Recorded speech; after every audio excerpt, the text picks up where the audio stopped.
نداء الحق صوت قد شجاني وبلغني الحقيقة والأماني وكان لي السبيل إلى المعالي ونورا للهداية والبيان.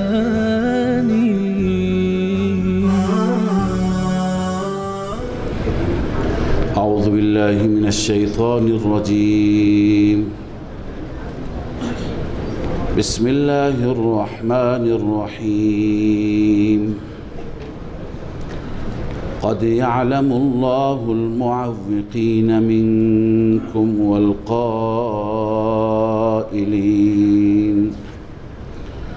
والقائلين لإخوانهم هلم إلينا ولا يأتون البأس إلا قليلا أشحة عليكم فإذا جاء الخوف رأيتهم ينظرون إليك تدور أعينهم كالذي يغشى عليه من الموت فإذا ذهب الخوف سلقوكم بألسنة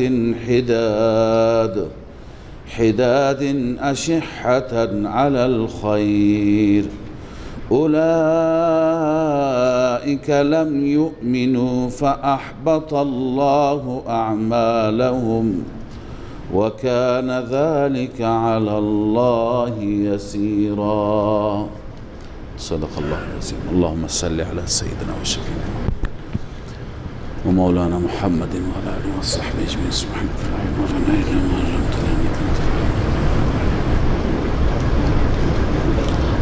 آیات گذشته و آیاتی که تلاوت گردیدند در ارتباط با غزوه احزاب و جنگ احزاب هست که همه احزاب، گروه‌ها، تشکل‌ها با هم متحد شدند بر علیه رسول الله صلی الله علیه و سلم، دین عزیز اسلام و اونچه که خواستند، اونچه که اراده کردند الله عزوجل اراده هایشون را، نیاتشون را و آرزوهایشون را تبدیل به یأس کرد، با شکست مواجه شدند. هر کاری که خدا بخواد میشه. اما در این میان چندین گروه بودند که هویت اونها، حقیقت اونها مشخص شد. یک گروه که مشرکین بودند، اهل کتاب بودند، دشمنان سرسخت اسلام، اونها با هم متحد شدند. در درس دیروز خواندیم که نتیجه چی شد. اما یک گروه دیگر که به ظاهر خود را مسلمان می گفتند، منافقین، اینها مونده بودند که چیکار بکنند. دو خصلت برای منافق در این آیه الله بیان می فرماید. یکی این که منافق خیلی بخیل هست، بخلش بالاست. دوم خیلی بزدل و ترسو هست. منافقین در دو راهه بودند. از یک طرف می ترسیدند، از یک طرف تحمل نداشتند، بخلشون بالا بود که مسلمان ها به نوایی برسند، جای فتحی، پیروزی، موفقیتی غنیمتی حاصل کنند. لذا خصلت‌های منافقین را که بعضی ها را ما دیروز خواندیم، بعضی ها را امروز می‌خوانیم، الله بیان می‌فرماید که ما از خصال منافق بدور باشیم، از خصال اهل نفاق بدور باشیم، دنبال شرایط نباشیم. من در درس صبح هم عرض کردم، یکی از علماء بسیار بزرگ که با اسرار و رموز قرآنی آشناست، حضرت شاه ولی الله رحمه الله، می‌فرماید که گروهایی که در قرآن ذکر شده اند، خصال اون گروه ها در همین امت هم هستند. یعنی اگر خدا از مشرکین بحث کرده، در میان امت ما هم از اون صفات مشرکین، یعنی خرافات و نادانی و جهل و اونها هست. اگر خداوند عزوجل از علماء یهود ذکر کرده، خب اون دین فروشی، اون کتمان، اون تلبیس حق، اون قاطی کردن حق با باطل در همین امت هم هستند. علماء دین فروش، علمایی که بعضی وقتها به خاطر منافع خودشان، به خاطر مصالح سیاسی، به خاطر راضی کردن حکام، دین را و احکام دین را مخفی می کنند. اگر خدای عزوجل از مسیحیان یاد کرده، نمونه هاش در همین امت هستند. کسانی که خودشون را صاحب زاده و آقا زاده و پیر زاده و فلان زاده میگویند و معتقدند که ما یه تقدسی داریم چون از فلان نسب هستیم.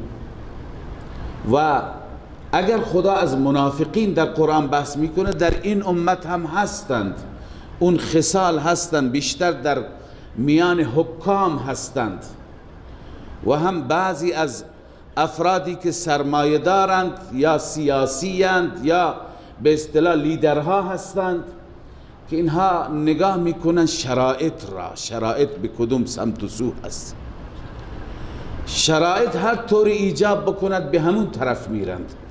گاهی همین افراد میبینیم که میبینن شرایط اهل دین خوب نیست، شرایط اهل حق خوب نیست، اصلا نزدیک هم نمیاند، دوری میکنند، حتی ارتباط، هیچ نوع ارتباط تلفنی غیر تلفنی برقرار نمی کنند. اما گاهی شرایطی هست که باید خودشون را نزدیک بکنن، نیاز به رأی دارند، نیاز به حمایت دارند، نیاز به یه سری مسائلی دارند، می آیند و اظهار ارادت، اظهار محبت می کنند، هم به نعل می زنند، به قول معروف، هم به میخ می زنند.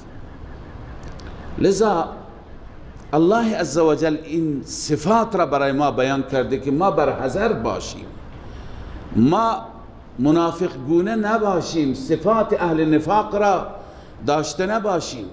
مثلا یکی از صفات اهل نفاق اینه که در شرایط سخت با اهل حق همراهی نمیکنه. این آیه‌ای که در رابطه با منافقی ذکر شده، یکی از منافقین در مدینه طیبه در عین زمانی که شرایط جنگ خندق بود، رسول الله صلی الله علیه وسلم با اون شرایطی که دیروز عرض کردم، فقر و فاقه و گرسنگی و سختی ها را تحمل میکرد.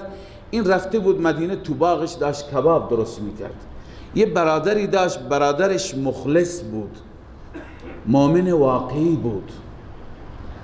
این برادرش برای کاری رفت مدینه، از پیغمبر خدا اجازه گرفت، رفت مدینه، اونجا کارش را انجام داد و برگشت دید که برادرم نشسته اینجا کباب درست میکنه، روی آتش هست، سر آتش داره برای خودش غذا درست میکنه. اون برادرش، این که منافق بود، به برادرش گفت کجا میری؟ گفت اونجا که رسول الله و مسلمان ها هستند، اونها در اون شرایط، تو اینجا نشستی و داری غذا درست میکنی، کباب درست میکنی. گفت بیا اینجا، بیا با هم بخوریم، تو غمی چی را داری؟ برادرش گفت حتی شما هم نرو، بیکار میری.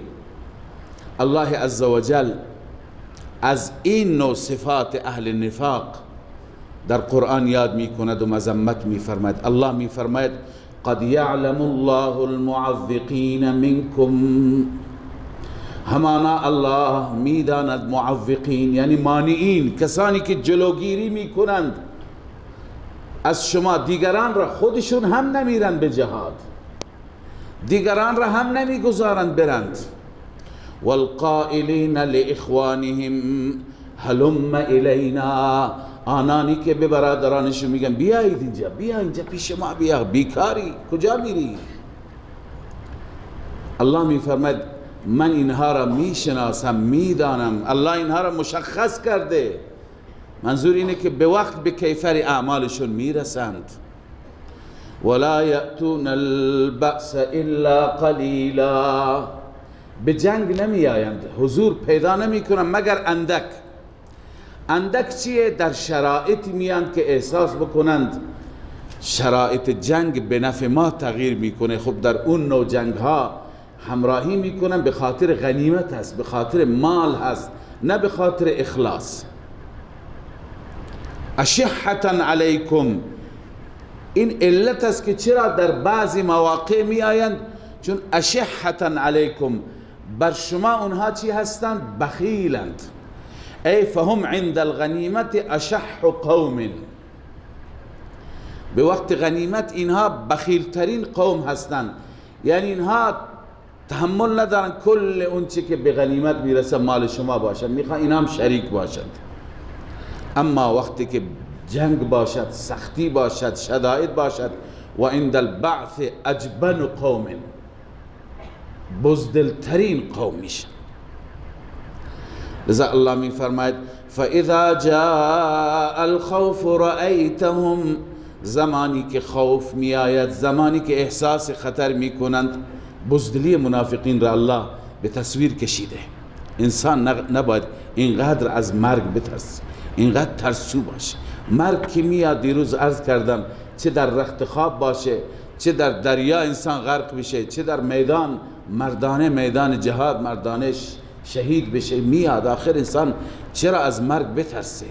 مگر اگر تو جبهه نیاد، بعد بیرون جبهه مرگ نمیاد؟ اونهایی که بیرون جبهه میمیرند از اونهایی که در جبهه میمیرند بیشترند.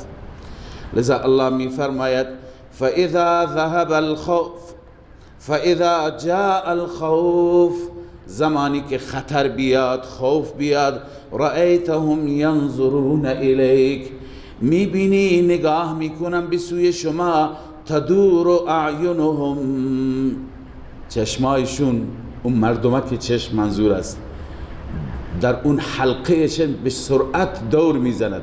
وقتی انسان بترسد اون مردمکش میگردد، انسان زیاد تعادل ندارد، چنان میترسن کالذی یغشا علیه، مثل کسی که حالت غشی آمده، حالت بیهوشی طایری شده. چرا اینطور چشمایشون در حلقه، مردمک چشم در حلقه دور میزند و میچرخد و میگردد؟ من الموت، از ترس مرگ. پس انسان نباید، مؤمن بالخصوص، بویژه کسی که اعتقاد دارد به تقدیر الهی، نباید از مرگ بترسه. و یکی از دلایل نفاق اینها هم ترس از مرگ بود. اما فاذا ذهب الخوف، وقتی که خطر زائل بشه، خطر بره، خوف از بین بره، سلقوکم بألسنة حداد اشحة علی الخیر، اینها با شما مواجه میشن، برخورد میکنن، ملاقات میکنن با زبان تیز. این وقت چنان زبانشون گویاست، چنان چرب زبانند و چنان اظهار ارادت و محبت و عقیدت که به خاطر چی؟ اشحة علی الخیر، اینا خیلی بخیلن بر خیر. خیر مراد اینجا مال است، بر مال. یا بخیل الشح دو معنا دارد، یکی به معنی بخل، یکی به معنی حرص. خیلی حریصند، میگن به ما چیزی برسه، لذا میآیند میگن ما هم بودیم در کنار شما، ما هم پشت جبهه در کنار شما بودیم، و میخواهند از قافله عقب نمونند، از خیر نمانند. الله میفرماید اولئک لم یؤمنوا، اینا ایمان ندارند، فاحبط الله اعمالهم، هرچی عمل کردند خداوند اعمالشون را تباه کرده، ضایع کرده. و کان ذلك علی الله یسیرا.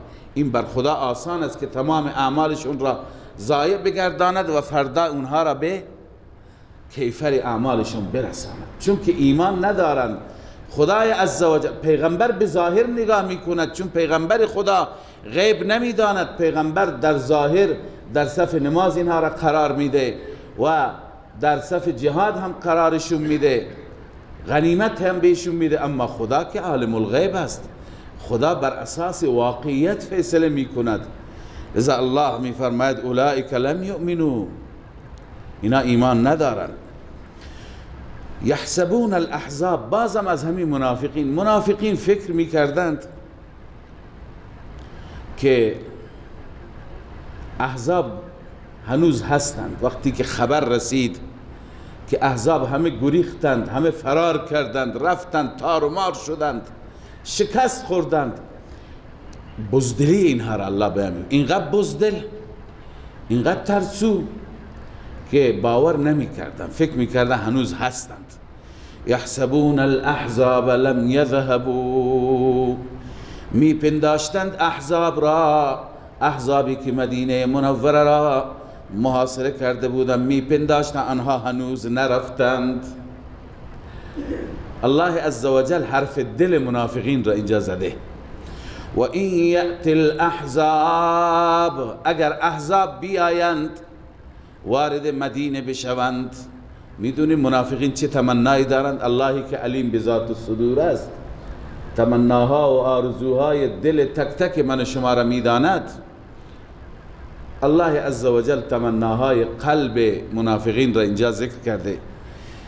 اگر احزاب بیایند، اینا دوست دارند، یودوا لو انهم بادون فی الاعراب، اینها دوست دارند، تمنا دارند که کاش بیرون مدینه در بادیه ها، در روستاها اونجا ساکن بودند، اونجا مقیم بودند. یعنی میگن کاش ما تو مدینه نبودیم. چنان میترسند، از همون دور خبری میگرفتند. فقط یودو، دوست دارن، لو انهم بادون فی الاعراب، آنها بادیه نشین بودند در روستاها، در جنگلها.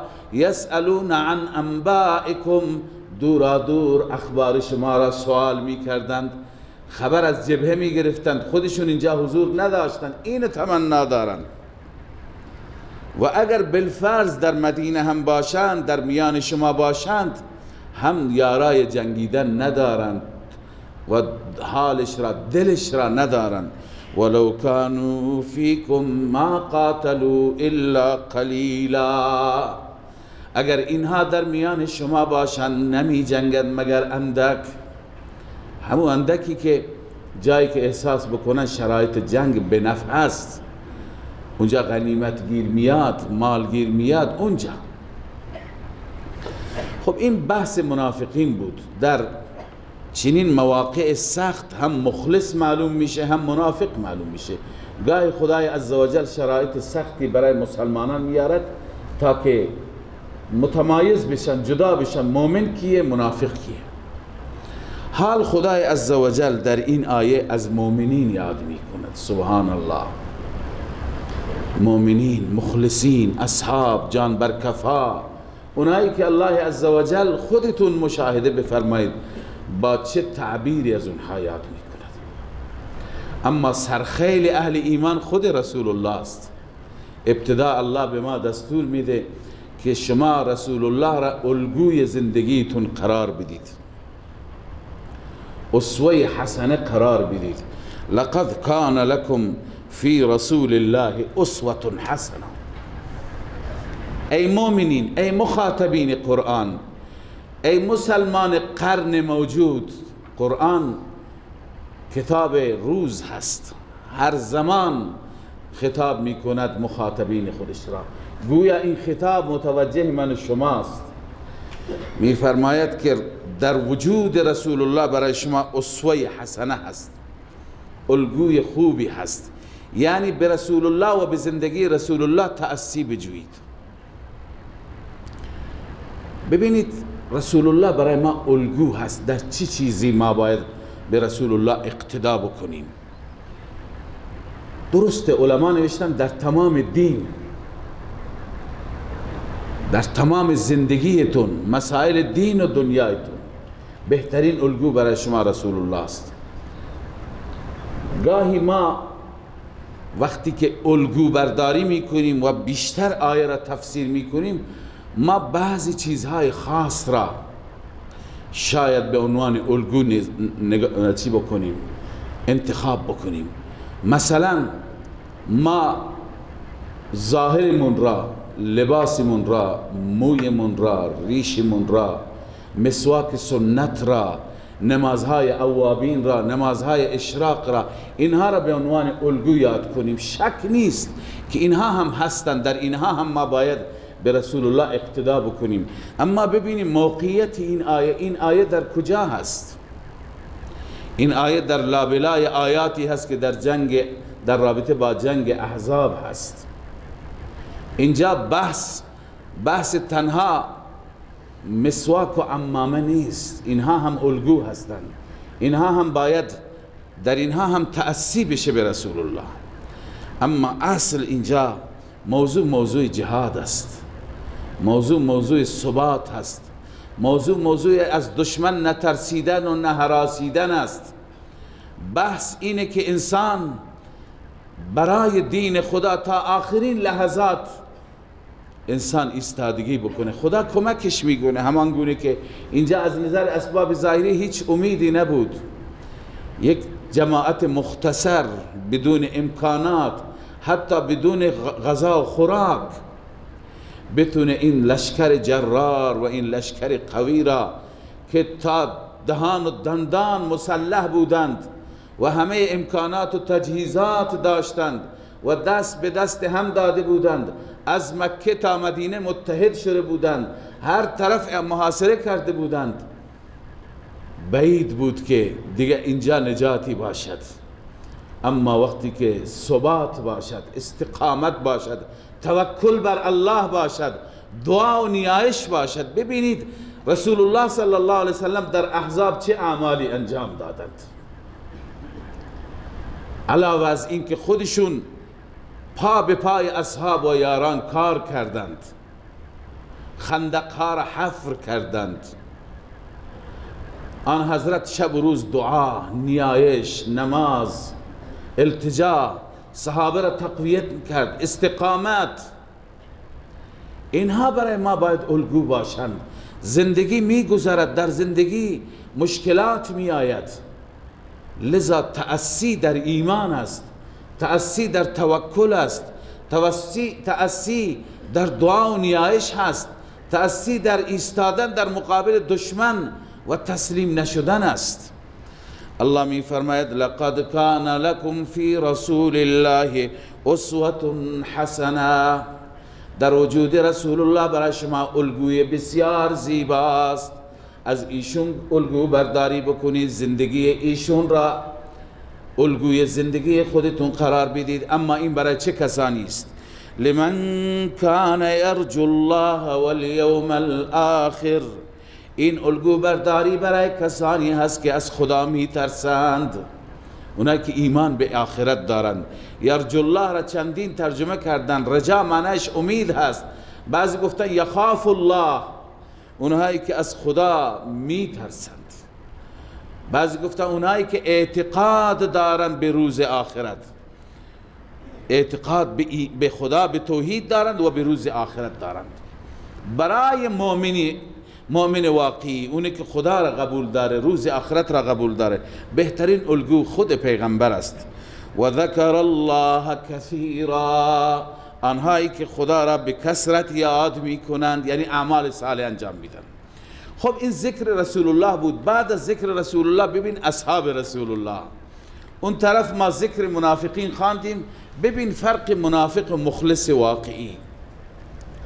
ولما رأى المؤمنون الاحزاب، زمانی که مؤمنین احزاب را دیدند، گروه ها را دیدند، از هر طرف محاصره شدیم، خیلی سخت شد. قالوا هذا ما وعدنا الله ورسوله وصدق الله ورسوله. الله می فرماید آنها گفتند این اون چیزی است که الله با ما و رسولش وعده کرده. این همون وعده هست، همیشه در قرآن وعده می آمد. و صدق الله و رسوله. از مشکلات ایمانشون قوی تر شد، ضعیف نشد. اعتراف کردند الله و رسولش راست گفتند. وعده خدا و رسول چی بود؟ مفسرین نوشته، علامه قرطبی، علامه آلوسی در روح المعانی، منظور از وعده اون آیه‌ای هست که خدا فرموده ام حسبتم ان تدخلوا الجنه ولما يأتكم مثل الذين خلوا من قبلكم مستهم البأساء والضراء وزلزلوا حتى يقول الرسول والذين آمنوا معه متى نصر الله. معنای آیه این هست که ای مؤمنین، آیا شما میپندارید که شما همینطور مفت بدون هیچی وارد بهشت میشید، در حالی که سختی ها و شدائد و مشکلاتی که بر پیشینیان آمد هنوز برای شما نیامده؟ مستهم البأساء، اونها با چه مشکلات جانی مالی مواجه شدند. شدائد و سختی های مالی و جانی آمد، متزلزل شدند.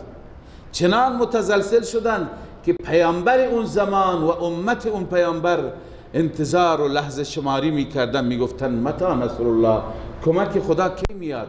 یعنی شرایط سختی بود. اینجا که صحابه دیدن شرایط داره سخت میشه، گفتن صدق الله و رسوله.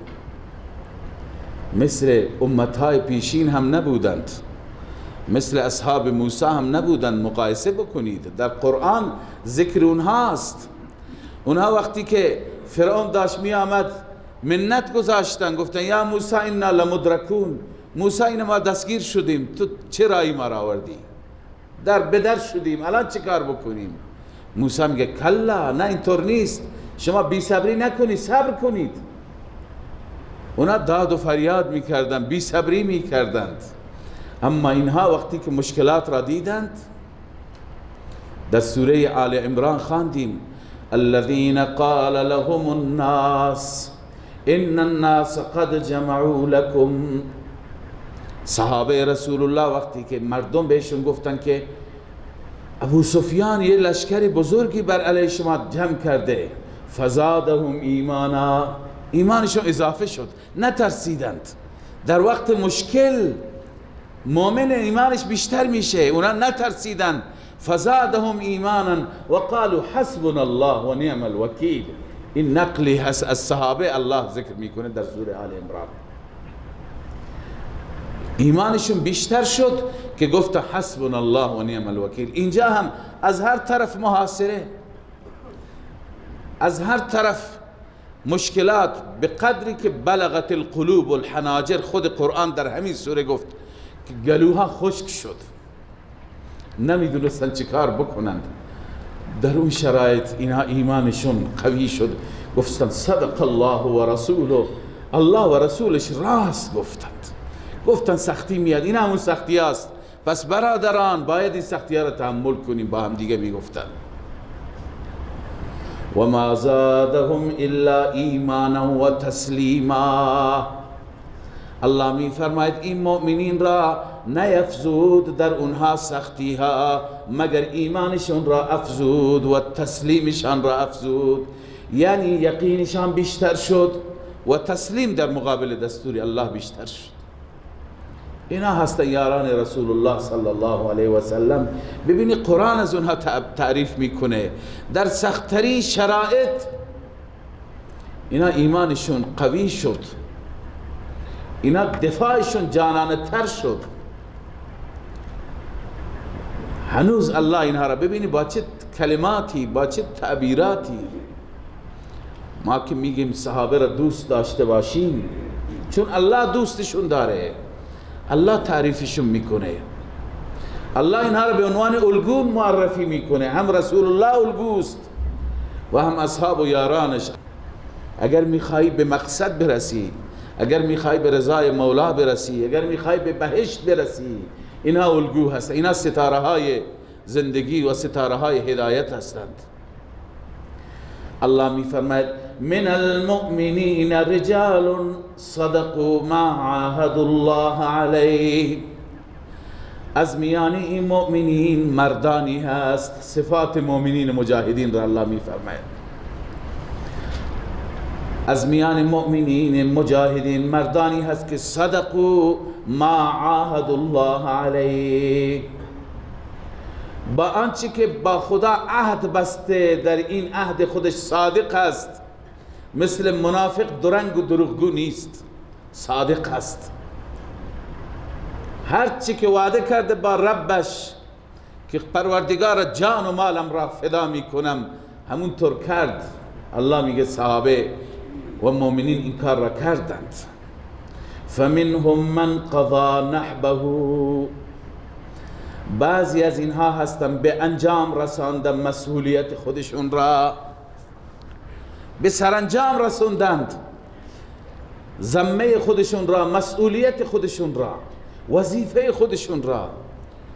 الله تایید میکنه که به نحو احسن انجام دادن. و منهم من ینتظر، بعضی هنوز منتظرن موقعیتن. کجا موقعیتی پیش بیاد جان و مال را تقدیم بکنیم.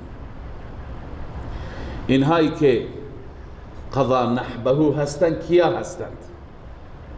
بسیاری از مفسرین گفتند که مصداق این آیه اون صحابه مجاهدی که جان بر کف بودند، جان دادن، شهید شدند، مثل حضرت انس ابن نضر رضی الله تعالی عنه که برادر دادش انس ابن مالک تعریف میکنه، میگه عمویم در روز احد به طرف کوه احد میرفت. گفتیم کجا میری؟ گفت که بهشت از طرف احد به مشامم میرسه، بوی بهشت را احساس میکنم. امروز روزی نیست که عقب بکشیم. رفت به طرف دشمن، جنگید تا آخر، خلاصه بعد از جنگ طولانی شهید شد. آخر وقتی که جنازه اش را وقتی که میخواستند شناسایی بکنن، شناسایی نمیشد، از بس که زخم بود، از بس که خون بود، نمیدونستن انس کجاست. تا اینکه خواهرش از بندهایش یا از نشانی که روی دستش بود تشخیص داد که این برادر من هست. بعضی گفتند امثال انس ابن ناظر هستند، بعضی گفتند که حضرت طلحه رضی الله تعالی عنه است، طلحه ابن عبید الله رضی الله تعالی عنه، که در روایتی از رسول اکرم صلی الله علیه و سلم فرمود هر کسی که میخواهد ببیند اون انسانی را که نظرش را کامل کرد، او طلحه را ببیند. حضرت طلحه در جنگ احد وقتی که از طرف دشمن همش تیر می آمد، دستش را سپر کرد برای رسول الله. هر تیری می آمد این دستش را جلو نگه می داشت، شمشیر و نیزه می آمد دستش را نگه می داشت، تا اینکه دستش رگهایش قطع شد، دستش فلج شد. برای همیشه دستش معیوب بود در دفاع از رسول الله صلی الله علیه و سلم. رسول اکرم صلی الله علیه و سلم فرمود این آدم اون کسی هست که به نظرش وفا کرد، به وعدهش وفا کرد. فمنهم من قضا نحبه. لذا اینها هستند، اینها که جان برکف بودند. سعد ابن معاذ که در آیات جلوتر من داستانش را مفصل تر عرض می کنم، اینها بودند جان دادند، مال دادند، خون دادند، همه چیز را فدا کردند تا از رسول الله و دین رسول الله و مسیر رسول الله حفاظت بکنند. لذا اینها سزاوار رحمتند، سزاوار دعای خیرند از سوی ما، نه نفرین. نمک نشناسی هست که اینها همه چیز را تقدیم کردند تا ما با خدا آشنا بشیم. بالخصوص با ما مردم ایران اینها منت دارند، احسان دارند. اینا همه چیزشون را فدا کردند و برای همیشه مدینه را ترک کردند. در مدینه هر نمازی 1000 فضیلت داره یا 50,000 تا فضیلت داره. اونجا که قبر رسول الله بود اینها همه اونجا را ترک کردند، شهر به شهر، کشور به کشور، بلد به بلد آمدند و مردم را با دین آشنا کردند، دین خدا را همان گونه که رسول الله فرموده بود فلیبلغ الشاهد منکم الغائب، حاضرین به غائبین برسانند. اینها آمدن رسوندند. الان با هم اختلافاتی داشتن بر اساس اون طبیعت بشری هست، ما با اونها چی کار داریم؟ به قول یکی از بزرگان، شاید امام شافعی هست یا کسی دیگه، که الحمدلله اون زمان ما نبودیم که تو اون جنگ ها شرکت بکنیم و دستمون را آلوده بکنیم با اون خونهای پاک. الان چرا زبانمون را آلوده بکنیم به بدگویی اونها؟ از الله می فرماید اینها به وظیفهشون به نحو احسن عمل کردند و ما بدلوا تبدیلا، اینها تغییر نکردند، تبدیل نشدند، عوض نشدند. لیجزی الله الصادقین بصدقهم. قبلا بحث منافقین بود، بعد از منافقین بحث مخلصین صحابه بود. الله می فرماید این لام لام عاقبت است، عاقبت و نتیجه این خواهد بود. الله می فرماید لیجزی الله الصادقین بصدقهم، الله پاداش می دهد صادقین را، اینهایی که مطابق وعده الهی صادق در آمدن به سبب صدقشان. و یعذب المنافقین ان شاء او یتوب علیهم، و الله عذاب میده منافقین را اگر بخواهد. چنانچه خیلی از منافقین با نفاق مردند. و او یتوب علیهم، یا بر اونها رجوع میکنه. خیلی از منافقین توبه کردند.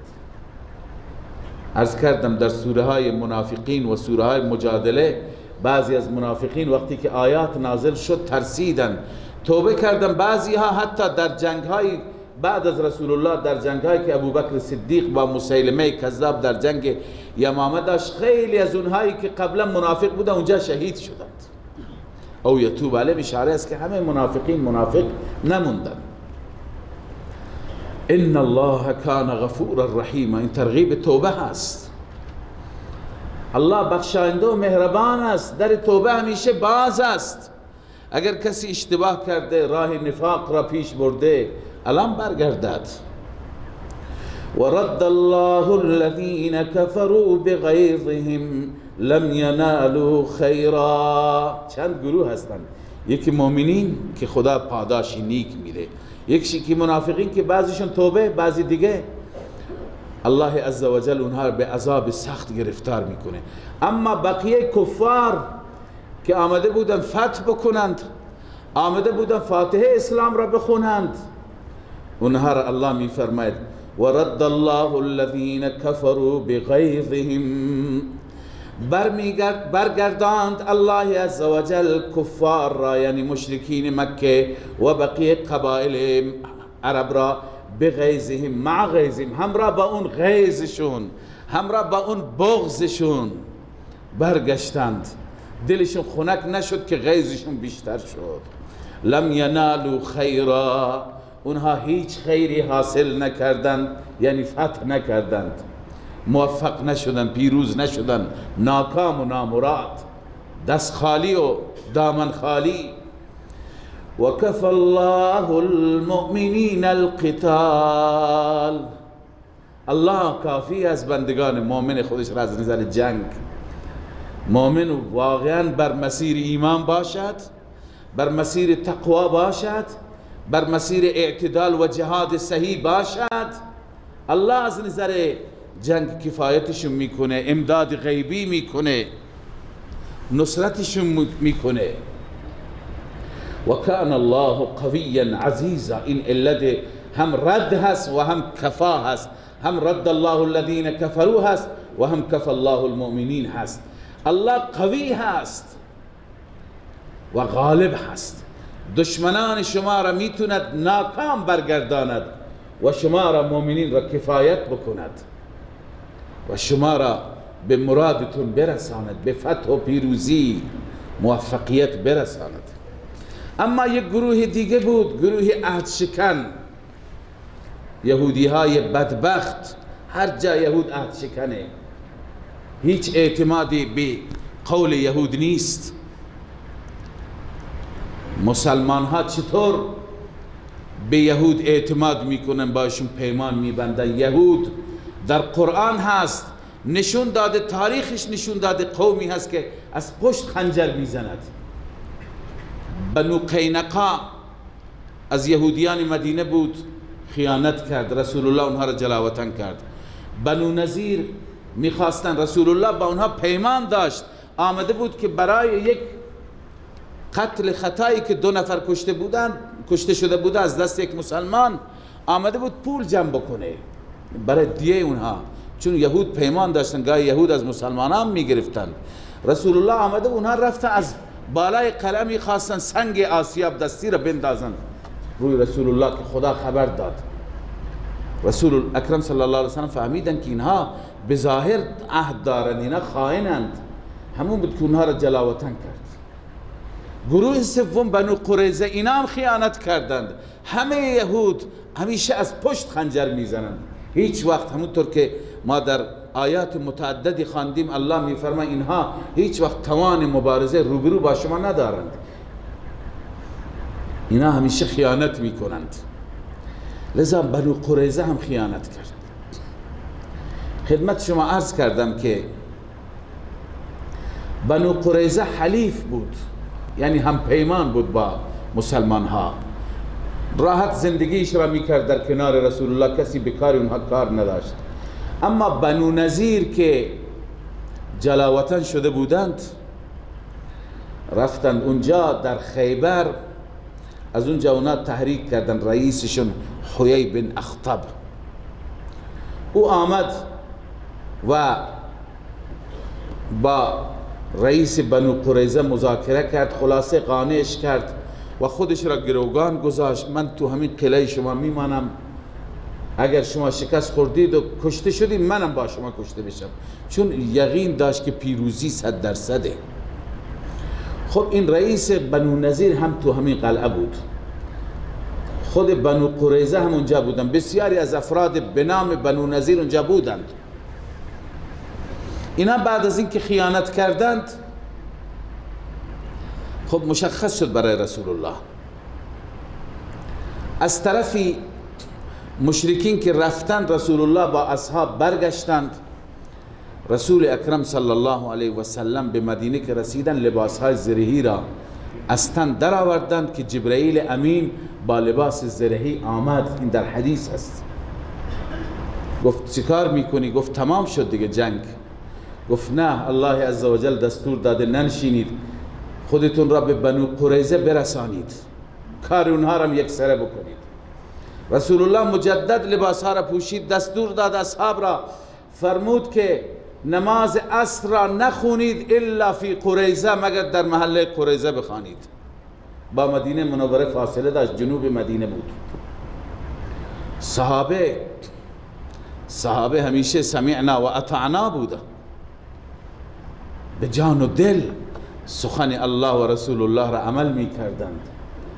لذا دوان تند و سری به طرف بنو قریظه رفتند. در اینجا این مسئله برای شما بگم که علمای ما در رابطه با اختلافات مذاهب استنباط کردند تا شما مطمئن بشید. رسول اکرم صلی الله علیه وسلم فرمود نماز عصر را نخوانید مگر در قریظه. در وسط راه وقت نماز عصر رسید، صحابه گفتن نماز بخوانیم، با هم اختلاف کردن. یک گروه گفت نه، رسول الله فرموده نخوانید مگر در قریظه بخوانید.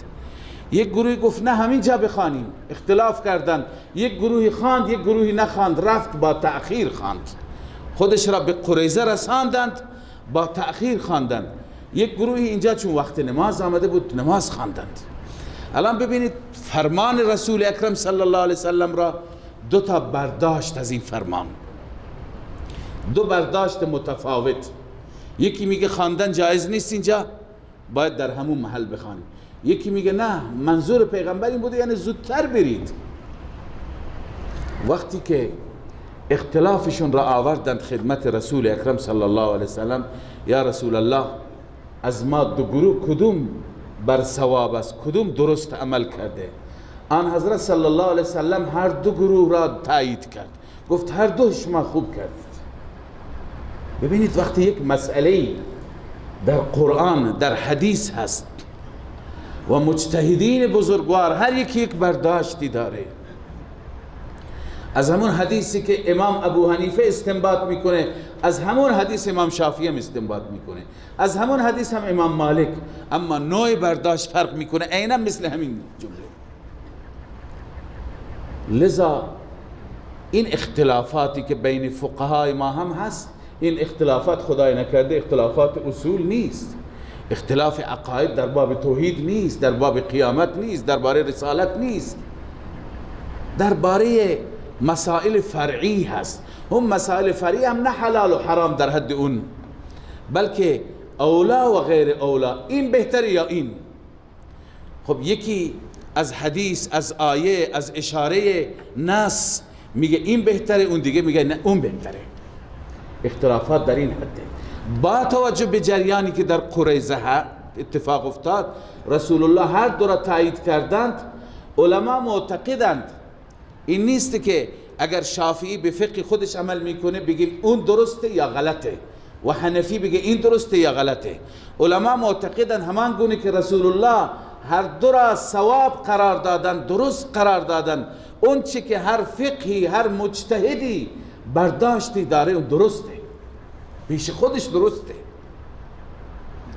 لذا گاهی بعضی از افراد میان تشکیک میکنند، شک ایجاد میکنند، میگند که خب یا این درسته یا اون درسته، این حق یا اون حقه، این باطل یا اون باطل. علیاذ بالله.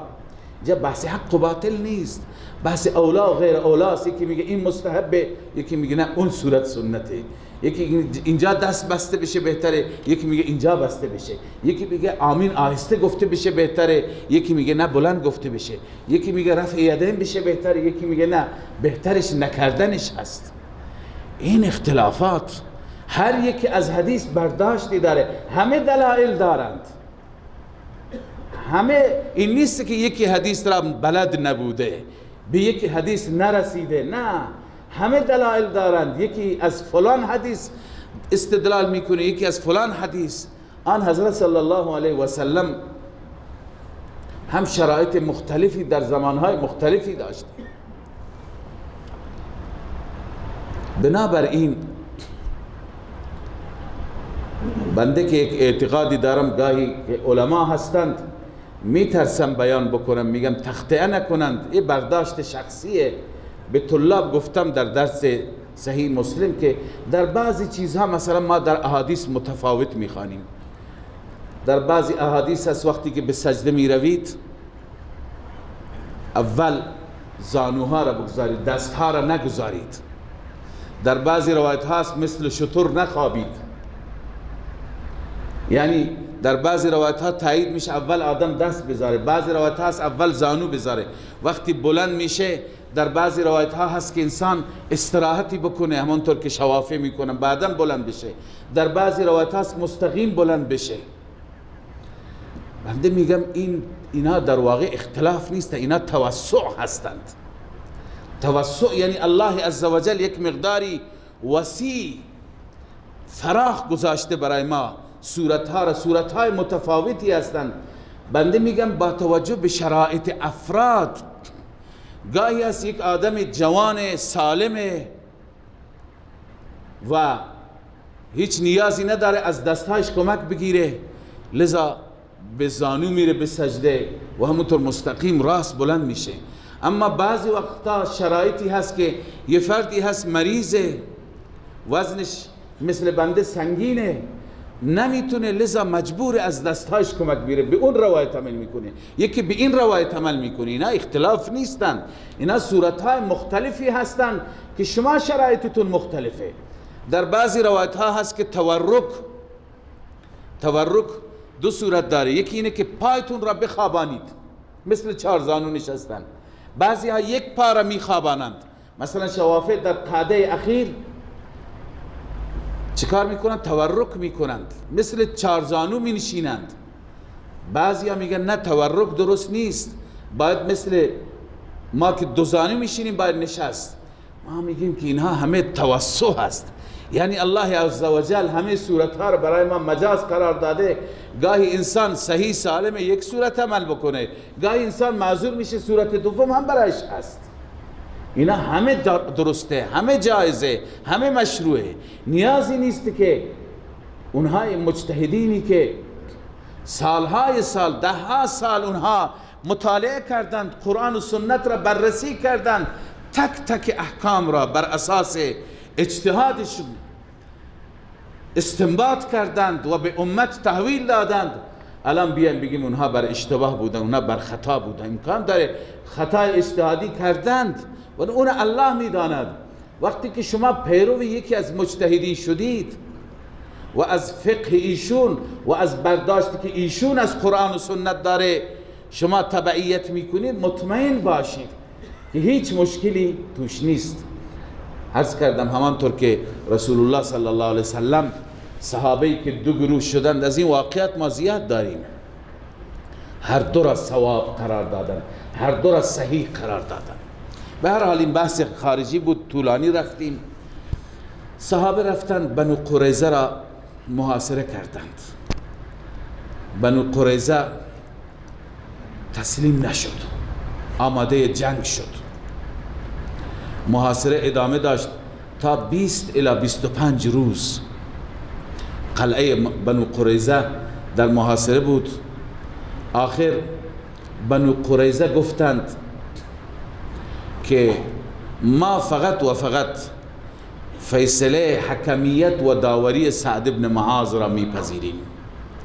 بنده خدمت شما عرض کردم سعد ابن معاذ از سرداران قبیله اوس بود، از انصار بود. سعد ابن معاذ در جنگ‌های مختلف از خود رشادت نشان داد. یک انسان عجیبی بود. گاهی که سخنرانی میکرد همه انصاری ها به وجد می آمدند، به غیرت می آمدند، برای جنگ آماده می شدند.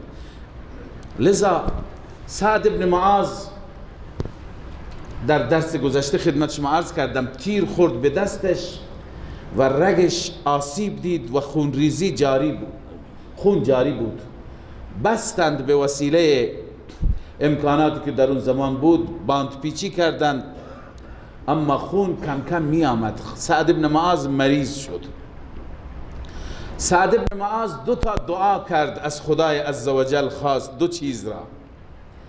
یکی این که خدایا، چون این عرض نکردم که چرا بنو قریظه سعد را به عنوان داور قبول کردند، چون که قبیله قریظه و قبیله اوس از زمان جاهلیت با هم حلیف بودند، هم پیمان بودند، در شرایط مختلف اینا با هم همکاری میکردند. دیه بود، جنگ بود، صلح بود، هر چی بود.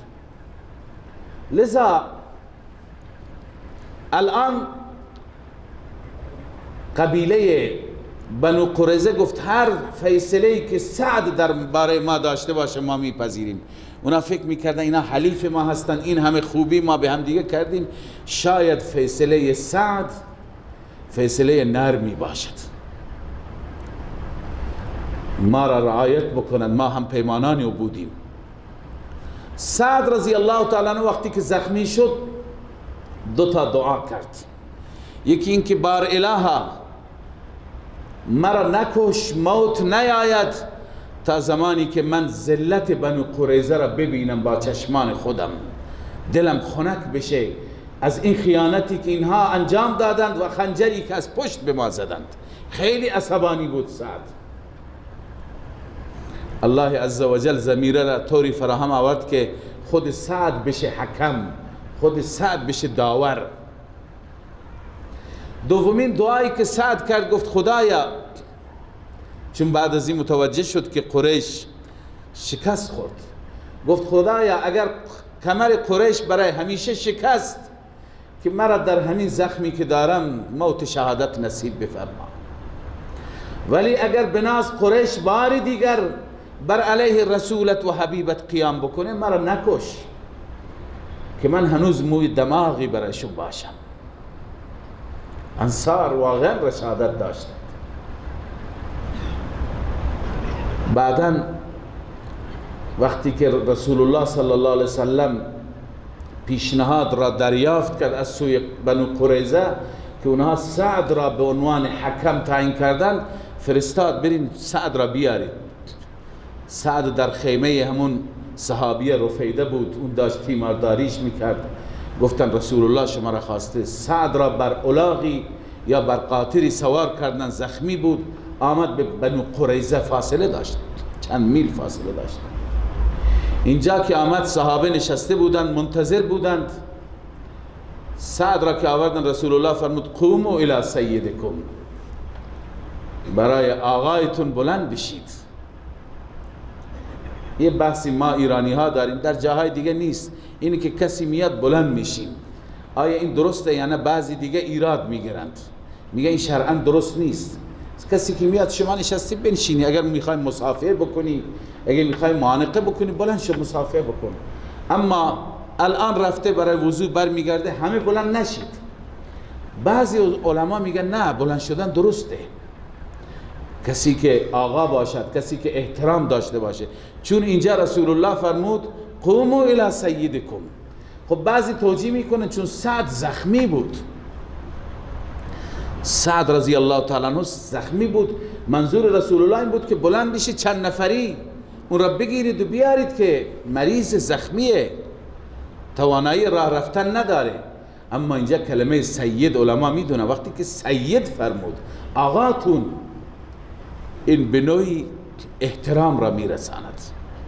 والله اعلم، بحث فقها است، ما در اون جایگاه نیستیم که بگیم جایزه یا نیست، ولی این احادیث هست. سعد را وقتی که آوردند، سعد نشست، گفتند که بنو قریظه همه قبول کردند که هر چی که شما بگید، شما نظرتون چیه؟ حضرت سعد رضی الله تعالی عنه گفت که من همین آرزو و تمنا را داشتم که زنده بمانم تا که حاضر باشم. الان که فیصله به دست من است، فیصله من اینه که همه مردانشون را بکشید، زنان و بچه هایشون را به اسارت بگیرید. اینا خیانت کردند، اینا چند مرحله که داره خیانت میکنند، اینا انسان بشو نیستند. لذا فیصله سعد، اونا منتظر بودند چه فیصله میکنه. به اونها خبر رسید که سعد فیصله کرده همه مردان کشته بشن. چون وقتی تسلیم شده بودند اونم تن دادن آوردن. بعضی گفتند 600 نفر بودن مردانشون، بعضی گفتند 800 نفر بودن. با اون مردان بنو نظیر، اونهایی که اینجا خودشون را گروگان گذاشته بودن، مثل سردار بنو نظیر حویی بن اخطب، اونم بود. همه اینها را رسول الله دستور داد ببرن مدینه، بیرون مدینه، همه اینها را کشتند. یکی از همین میان بود، واقعات عجیبی هست، فرصت نیست در همین جریان. یکی از قرظی ها بود، بنو قریظه بود، که در یک زمانی نسبت به یکی از اصحاب و یاران رسول الله احسان کرده بود. یکی از صحابه در یک جای اسیر شده بود، او نجاتش داده بود. به محض اینکه این صحابی اینجا جز یاران رسول الله بود، اون قرظی را دید که اینم جز اسرا است.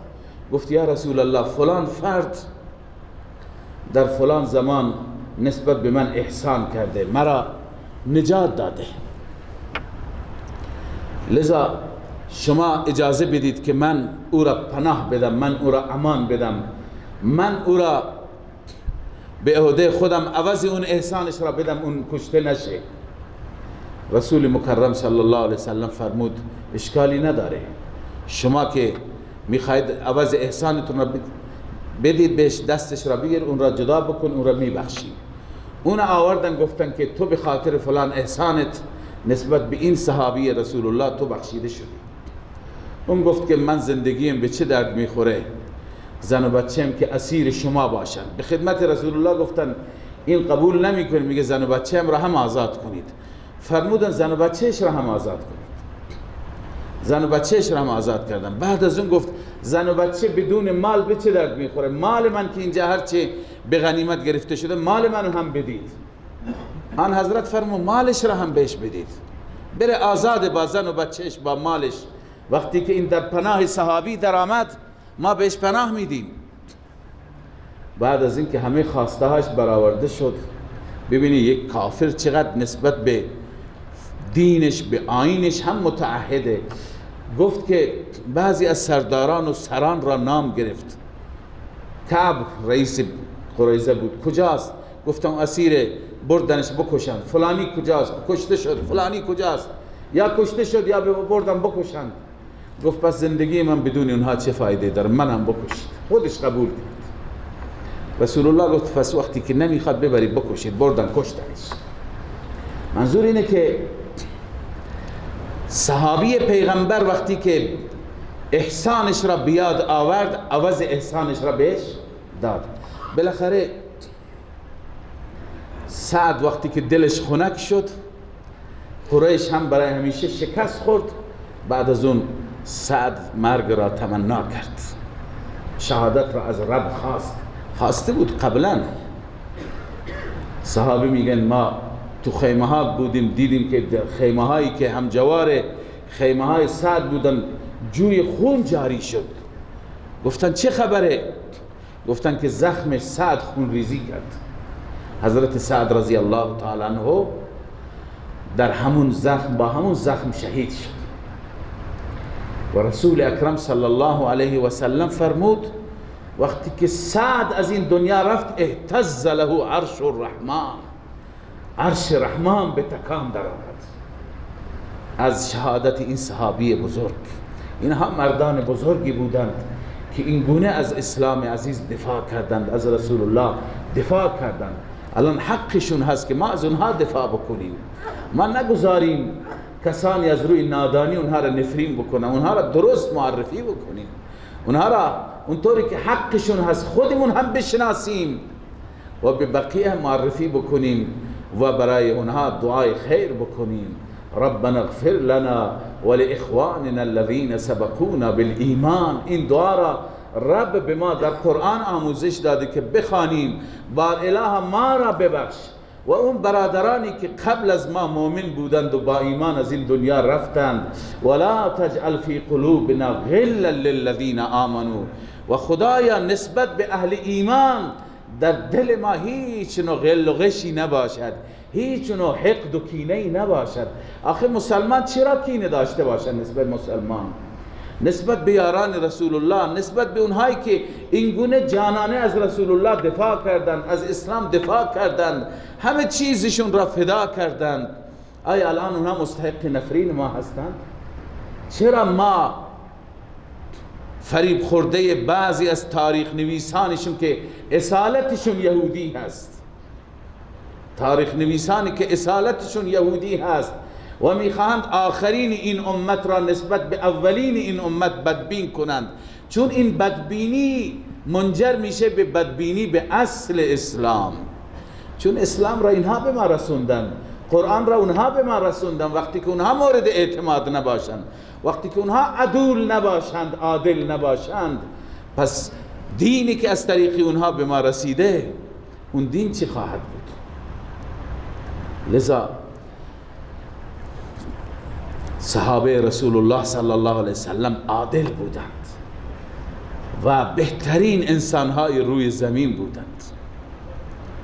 هر یکی از اونها ستاره های درخشان هدایت بودند. الله عز وجل می فرماید و انزل الذین ظاهروهم من اهل الكتاب. الله عز وجل فرود آوردن، پایین آوردن آن اهل کتابی که حمایت کردند از احزاب. ظاهروهم، پشتیبانی کردند آنها را، پشتیبانی مالی کردند، ساپورت مالی کردند. من اهل الكتاب، من سیاسیهم متعلق به انزله هست. انزل الذین ظاهروا من سیاسیهم، اونا را خداوند از قلعهایشون پایین آورد، مجبور شدن تسلیم بشند. و قذف فی قلوبهم الرعب، الله در دلهای آنها رعب ایجاد کرد. فریقا تقتلون و تأسرون فریقا، گروهی از آنها را شما کشتید، میکشید و گروهیشان را به اسارت میگیرید، همان گونه که سعد فیصله فرمود. و اورثکم ارضهم و دیارهم، الله شما را وارث سرزمین اونها قرار داد و وارث دیار اونها قرار داد، هم سرزمینشان و هم دیارشان، باغهایشون، قلعهایشون همه مال مسلمانان شد. و اموالهم و اموالهایشان و ارضا لم تطئوها، و هنوز سرزمین هایی هست که هنوز شما اونها را به اونجا نرسیدید، زیر پایتون قرار ندادید.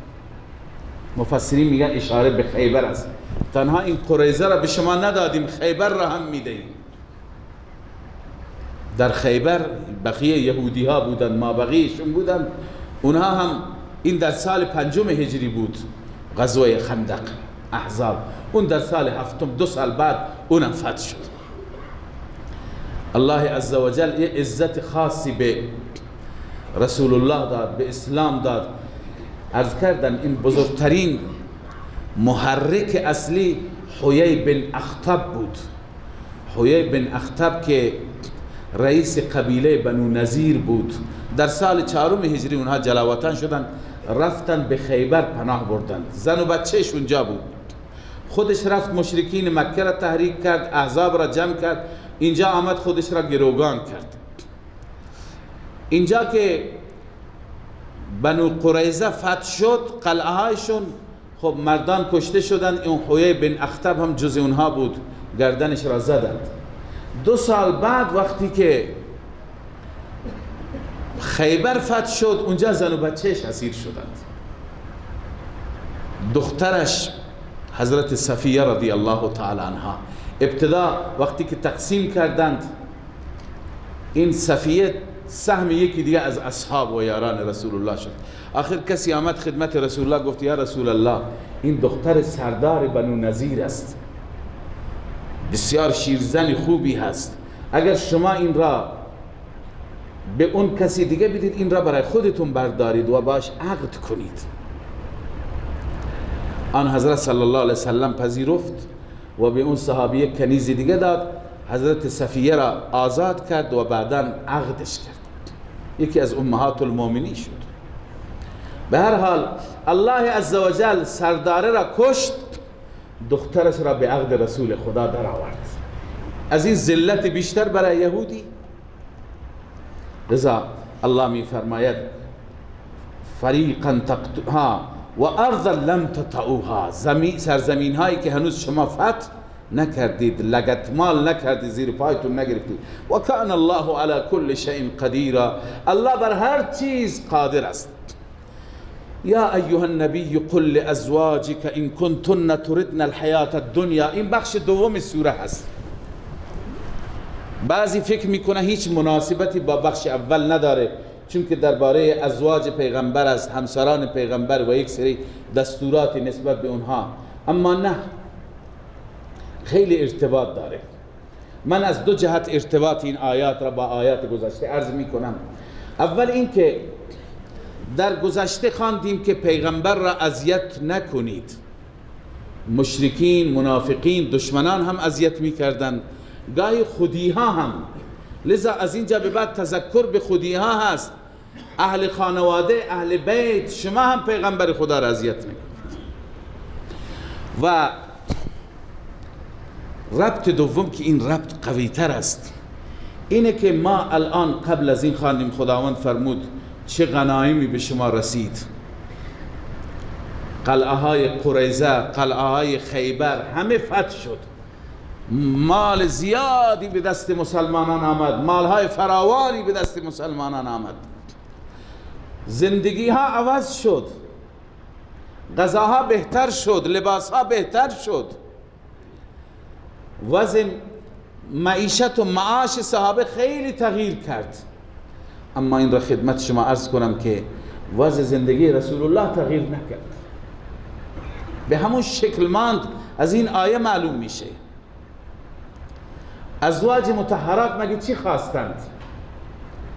اینجا سرزنش شدن درست در این آیات، ولی جمهور مفسرین نوشتند بعد از این که غنایم به دست آمد، همه غذاهاش مرغنتر و چربتر و بهترتر شد، همسران پاک رسول الله گفتن یا رسول الله ما هم میخوایم یه مقدار تغییر تو زندگی ما بیاد،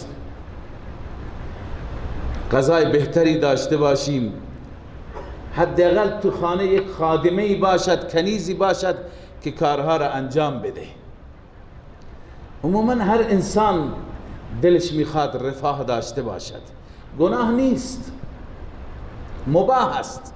اون چیزی که ازواج مطهرات تمنا کردن گناه نبود، اما رسول الله صلی الله علیه و سلم چون دار آخرت را قصد کرده بود، نمیخواست تو این دنیا راحت بگذراند، نمیخواست رفاه داشته باشد.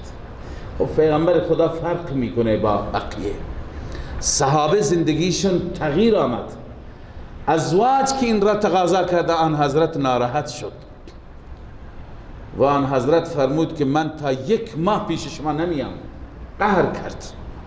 حتی معروف شد که رسول اکرم صلی الله علیه وسلم زنهایش را طلاق داده.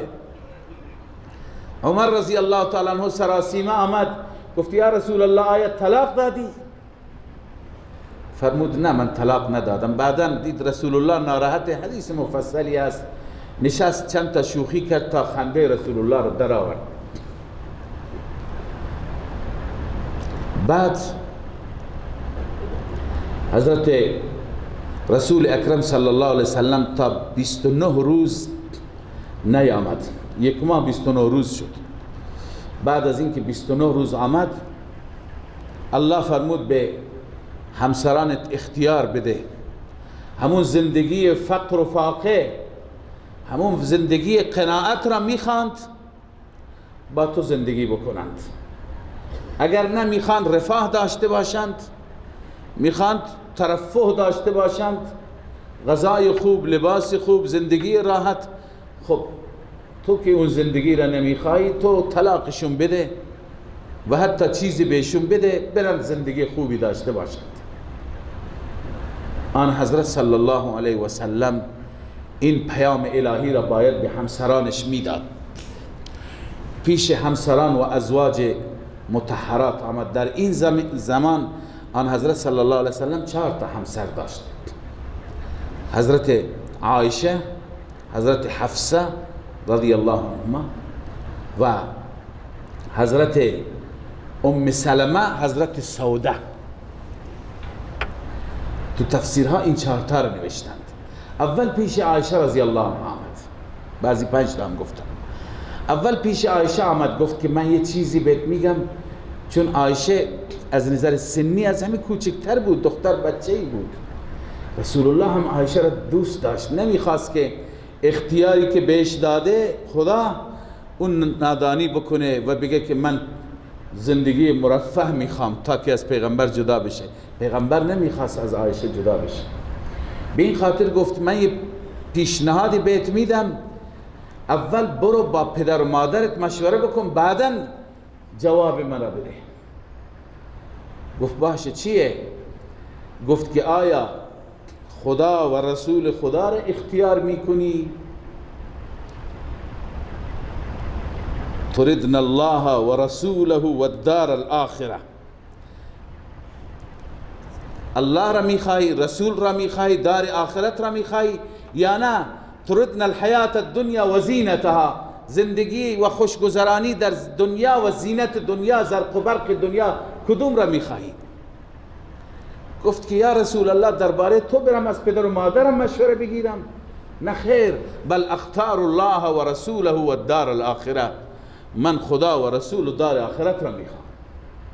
من اصلا از پدر و مادرم نمیپرسم. من همون زندگی فقر و فاقه را میخوام، همون مشکلات را میخوام، ولی رسول الله را داشته باشم. رسول الله خوش شد و بعد از بقیه همسران سوال کرد، 3 تا دیگه، 4 تا دیگه، همین جواب را دادن. سبحان الله، اینها همسران پاک بودن. ما در آیه داریم الله عزوجل میفرماید، ما در سوره تحریم خواندیم که الله میفرماید خداوند قادر است بهتر از شما بیاره همسر پیغمبر قرار بده. اما این خدمت شما عرض کنم، خداوند همیشه برای پیغمبرش و پیغمبرانش بهترین ها را میگزیند. الطیبات للطیبین خواندیم. اگر از اینها بهتر بود خدا اونها را انتخاب میکرد. اگر از این همسران بهتر بود در دنیا الله عزوجل همون روز برای پیغمبرش انتخاب میکرد، ولی الله عزوجل اینها را بهترین قرار داده بود. یک نکته دیگه خدمت شما عرض کنم، اون آیه می آید، آیه را می خوانیم، خداوند در همین سوره به پیغمبرش دستور میده که لا یحل لک النساء من بعد، ای پیغمبر از این به بعد برای تو اجازه نیست که ازدواج بکنید، دیگه زن بگیرید. ولا ان تبدل بهن من ازواج، و اجازه نداری بجای این زنها زن دیگه، یعنی از اینها یکی را ترک بکنی یک زن دیگه بیاری بجاش. ولو اعجبک حسنهن، گرچه دیگرانی باشن که زیباتر برایت به نظر بیاند، اونا رو بیشتر بپسندی از نظر زیبایی ظاهری شد، ولی اجازه نداری بجای اینها.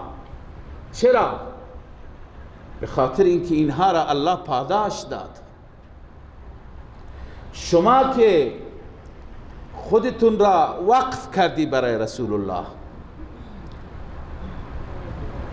فقر و فاقر را انتخاب کردید و الله و رسول و دار آخرت را انتخاب کردید، خودتون را اختصاص دادی به پیغمبر خدا، خدا هم پیغمبرش را اختصاص داد به شما، به پیغمبرش دستور میده دیگه اجازه نداری غیر از این زنها دیگه زن داشته باش. اون در واقع جایزه ای هست در عوض این اختیاری که همسران پاک رسول الله انتخاب کردن. ببینید آیات را، الله می فرماید یا ایها النبی، ای نبی من، ای پیامبر من، قل لازواجک، به همسرانت بگو، ان کنتن تردن الحیات الدنیا، اگر شما اراده زندگی دنیا را دارید، و زینتها، و زینت و زرق و برق دنیا، تجملات دنیا، فتعالینا، بیایید امتعکن، من به شما کالا میدم، وسایل میدم، یعنی حقتون را میدم، و اسرحکن سراحا جمیلا، و شما را رها میکنم رهای زیبا، هیچ ناراضی نیستم از شما، یعنی زندگی مرفه داشته باشید، زندگی خوب داشته باشید، به شما هم بخشی از مال هم میدم که راحت زندگی کنید، اما دیگه رسول الله را نخواهید داشت. و این کنتن تردن الله و رسوله، اگر شما اراده بکنید بخواهید الله را و رسولش را، و دار الاخره، و دار آخرت یعنی درجات عالیه آخرت را، پس بدانید فإن الله اعد للمحسنات منکن اجرا عظیما، همانا الله عزوجل آماده کرده برای مخلصانی همچون شما. این محسنات قید احترازی نیست که بعضی العیاذ بالله مخلصن بعضی نیستن، این صفتشون هست. برای محسناتی که از شما هستند، مخلصانی همچون شما، اجرا عظیما، پاداش بزرگ. لذا ازواج مطهرات، مادران پاک مؤمنان، الله را، رسول الله را، دار آخرت را انتخاب کردند. مادران ما هم میشنوند این درس را، خواهران ما هم میشنوند این درس را، گاهی به خاطر منافع دین، منافع اسلام، گرچه هیچ کسی نمیتونه اون زندگی را داشته باشه، اما گاهی اگر ما فقر و فاقر را تحمل بکنیم، به مراتب بهتر از این که بر شوهر بیچاره فشار بیاد که حتی از راه خلاف هم شده باید تهیه بکنه، فراهم بکنه. این تجملات چه درد میخوره؟ این ساختمان و این ماشین به چه درد میخوره که از راه نامشروع، از راه معاملات فاسد، از راههای پرخطر.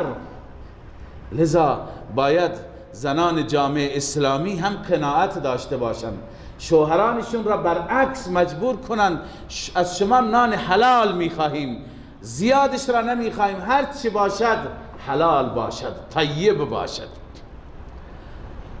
چون که انسان با مال حلال توفیق اعمال خوب دارد. یا ایها الرسل کلوا من الطیبات واعملوا صالحا، ای پیامبران الهی مال پاکیزه بخورید، عمل صالح انجام بدید. علما گفته اینها با هم ارتباط دارند. مال پاکیزه که باشد توفیقی برای عمل صالح انجام، برای عمل صالح میشه. من روی این آیه خیلی داستان ها هم برای طلاب تعریف کردم که کسانی که واقعا رزق حلال داشتن چقدر صاحبان توفیق بودند. لذا مادران و خواهران هم باید به این نتیجه برسند که مال پاک بخورند، دنبال کمیت نباشند، دنبال کیفیت باشند، دنبال زیاد و بیشترش نباشند، دنبال اون کیفیت حلت و طیب بودنش باشند. ببینید صحابه، صحابیات، ازواج مطهرات، مادران همه ما چه فداکاری دادند. سبحان الله. یا نساء النبی من یأتی منکن بفاحشة مبینه یضاعف لها العذاب ضعفین. خدای عزوجل تذکر میده که ای زنان پیامبر، هر کسی از شما گناهی مرتکب بشه، فاحشه بیشتر در قرآن مجید اطلاق به گناه شده، در خیلی آیات کمی از مراد از فاحشه فساد اخلاقی است.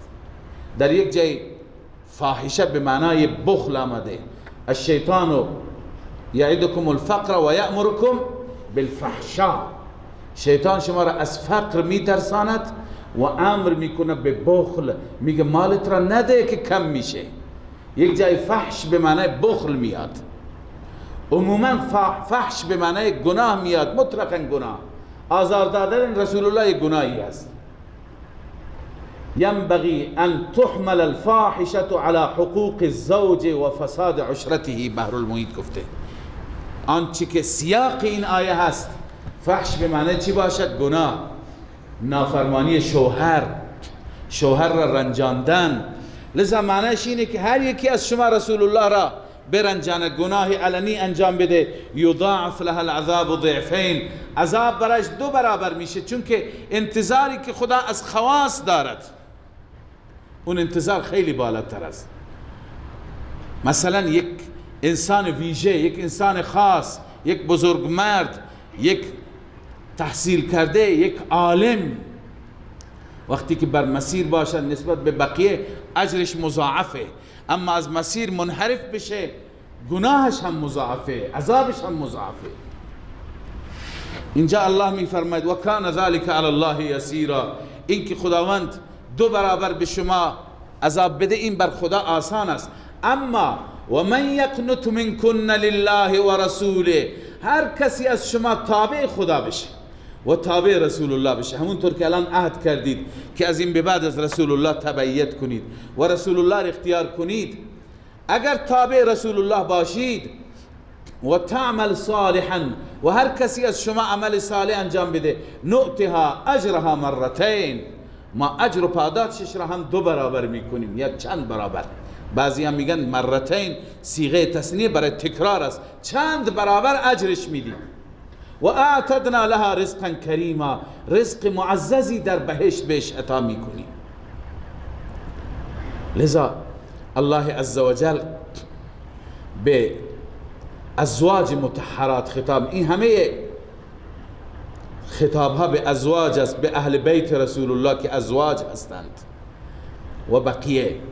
یا نساء النبی لستن کاحد من النساء، ای زنان پیامبر شما نیستید مثل یکی دیگر از زنان عادی.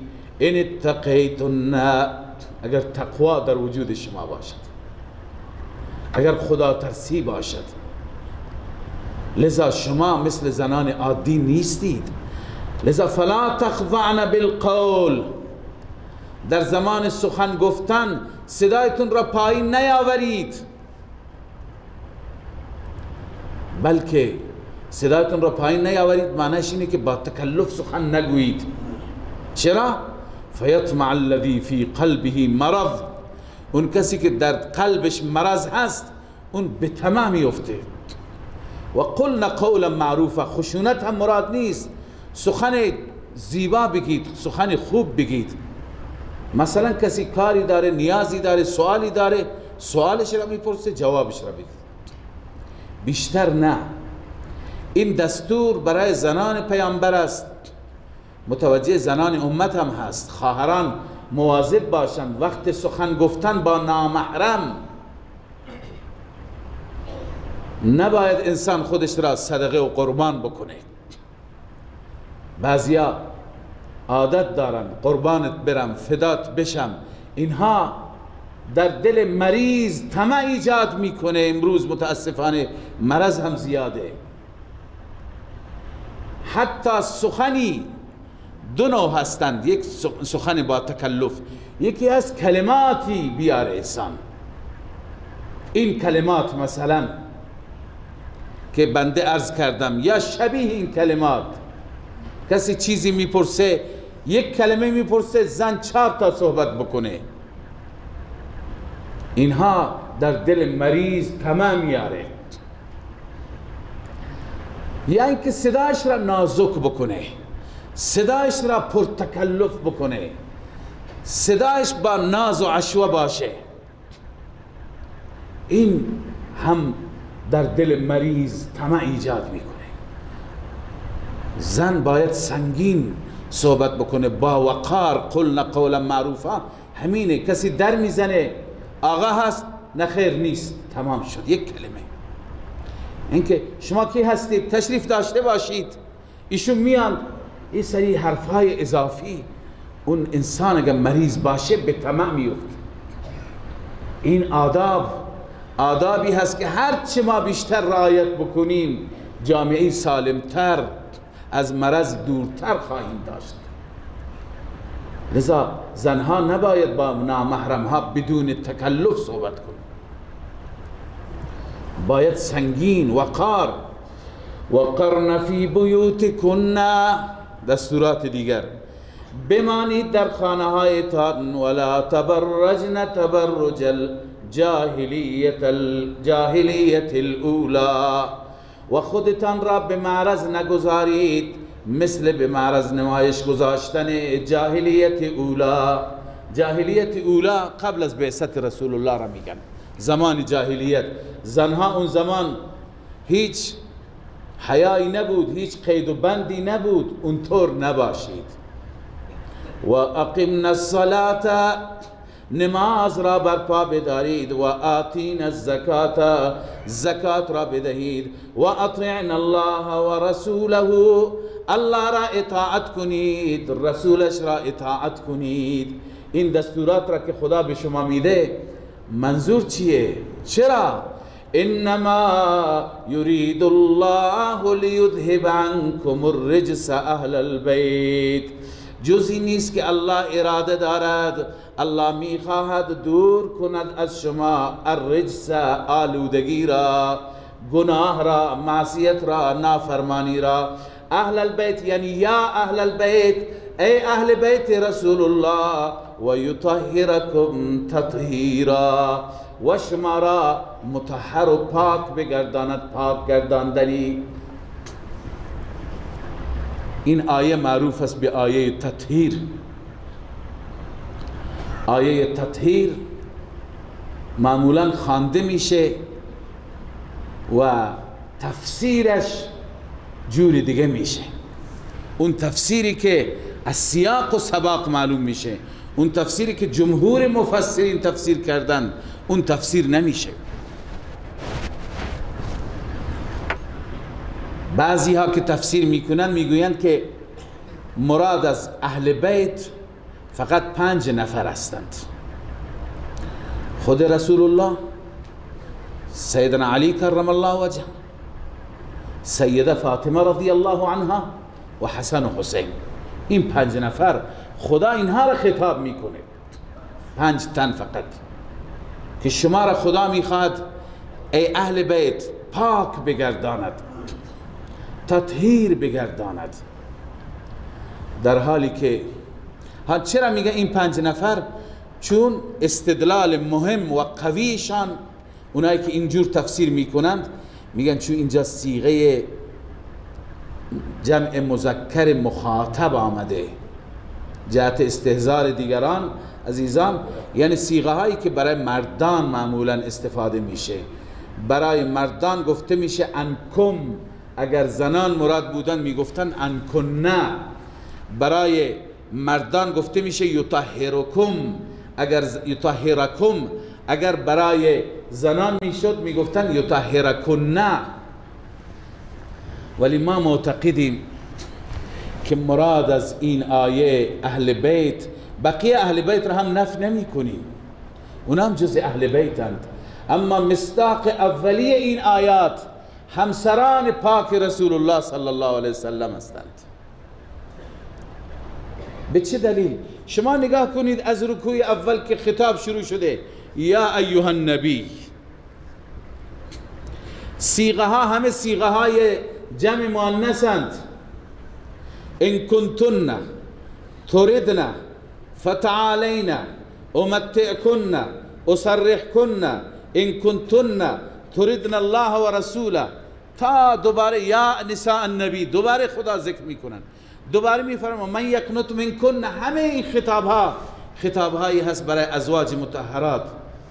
اینجا فقط 5 تن را خدا میگه. بعد از اون در ادامه نگاه کنید واذکرن ما یتلی فی بیوتکن، بازم زنان پیغمبر را، یعنی قبل از این زنان پیغمبر را خطاب میفرماید، بعد از این زنان پیغمبر را خطاب میفرماید، در وسط خطاب فقط به 5 نفر است، 5 تن است؟ نه خیر، این مجموعه آیه یک موضوعه. اینجا مراد ازواج مطهرات هستند.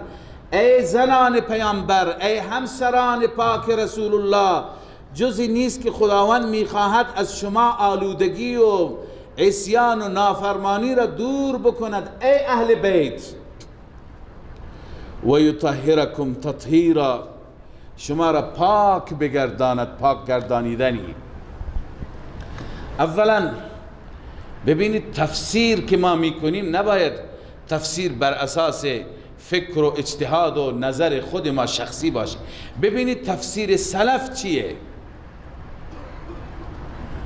رئیس مفسران عبدالله ابن عباس رضی الله عنهما میفرماید عن ابن عباس نزلت انما يريد الله الى آخره في نساء النبي خاصة. این آیه فقط درباره زنان پیامبر نازل شد.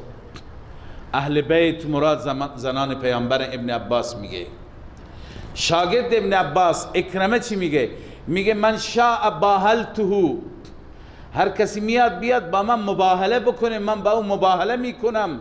انها نزلت فی شأن نساء النبی صلی الله علیه و سلم. حضرت عروه رضی الله تعالی عنه، عروه ابن زبیر میفرماید یعنی ازواج النبی صلی الله علیه و سلم. همه این عبارت ها در تفاسیر ابن کثیر و روح المانی و غیره هست. قرطبی نوشته قال عطا و عکرمه و ابن عباس هم زوجة النبی صلی الله علیه وسلم خاصة. اینا فقط ازواج مطهرات مراد هستند. خب این سوال که شما میگید وقتی که ازواج مطهرات مراد هستند، در گذشته و در بعد از این آیه صیغه جمع مؤنث بود، اینجا هم چرا صیغه جمع مؤنث نیامد؟ چرا خداوند صیغه مذکر آورد؟ ما معتقدیم که صیغه که عوض شد به خاطر کلمه اهل البیت است. کلمه اهل جمع مذکر است. این کلمه را شما نگاه کنید در آیات دیگه، در جاهای دیگر برای یک زن استفاده شده، اهل بیت، برای یک زن، اما اونجا صیغه مؤنث به کار نرفته، همین صیغه مذکر به کار رفته. اونجایی که فرشتگان آمدند ابراهیم را مژده دادند که خداوند به تو فرزندی عنایت می کند، بیبی ساره رضی الله عنها و علیها السلام اونجا فسکت وجهها، چهره اش را، پیشانیش را زد و قالت عجوز عقیم، یک پیرزن نازا بناس که فرزندی بیاره. فرشتگان چی گفتن؟ قالوا اتعجبین من امر الله. اتعجبین صیغه واحد مؤنث، طلاب میدانند برای یک زن استفاده میشه. اتعجبین من امر الله، از امر خدا تعجب میکنی؟ رحمت الله و برکاته علیکم اهل البیت. به این یک زن گفته شده رحمت خدا و برکات علیکم یا علیکی آمده. علیکم صیغه جمع مخاطب است. چرا؟ چون اهل البیت آمده. اهل بیت جمع مذکر مخاطب است. علیکم. موسی علیه السلام به اهلیش وقتی که اون نور را دید در طور سینا، انی آنست نارا، به اهلش چی گفت؟ قال لأهله امکثوا، به اهلش گفت شما اینجا بمانید. صیغه جمع مذکر، مگه یک زن با موسی همراه بود؟ چرا امکثوا گفت؟ جمع مذکر گفت. صیغه مؤنث هست امکثی، اما موسی گفت امکثوا. قرآن تعبیر کرده. چرا؟ چون که کلمه اهل آمده. قال لأهله، ای یا اهل امکثوا. کلمه اهل از نظر عربی جمع مخاطب، جمع هست، جمع مذکره. لذا برای این وقتی که صیغه استفاده بشه صیغه مؤنث نمیاد، علیکم میاد، یطهرکم میاد. مراد پس از اهل بیت کی هست؟ ازواج مطهرات. و ما نمیگیم که علیاذ بالله فرزندان رسول الله، فاطمه زهرا که بهترین و محبوب ترین دختر رسول الله بود، حسن و حسین که ریحانه بهشت هستند، نمی اونا جز اهل بیت نیستند، اونا هم هستند. ولی فرزند که جز اهل بیت باشد از طریق مادر میشه. اول مادر اهل بیت، بعدا فرزندان اهل بیتند. اینا از کجا شدن فرزند؟ از طریق خدیجه، از طریق مادر.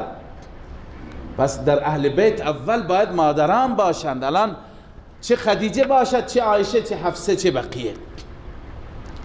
لذا اول همسران اهل بیت هستند و بعدا فرزندان اهل بیتن. بنابراین تفسیر درست، تفسیر جمهور، تفسیری که هر کسی عینک تعصب داشته نباشه، سیاق و سباق را نگاه بکنه، ما قبل و ما بعد را نگاه بکنه، همش خطاب برای همسران رسول الله است.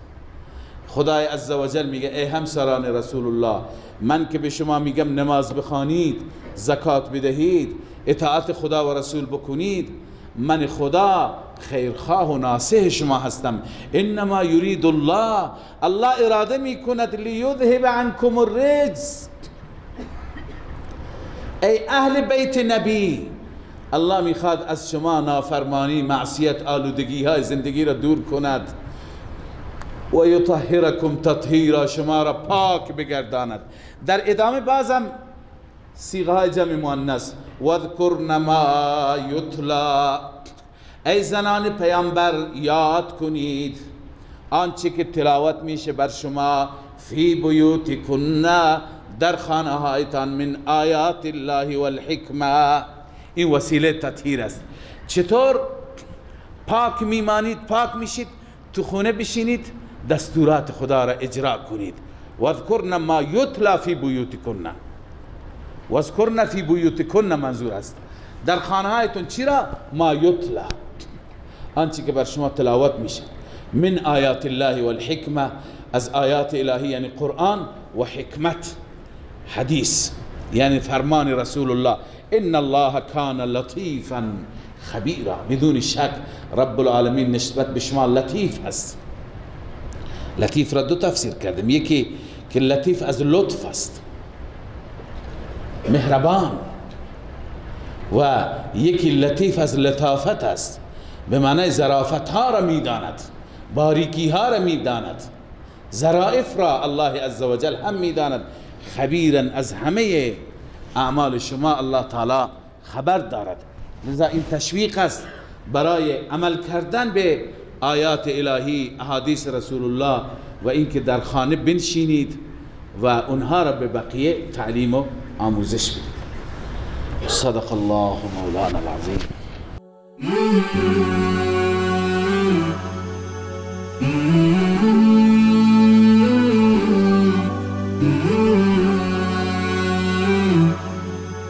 Mm-hmm.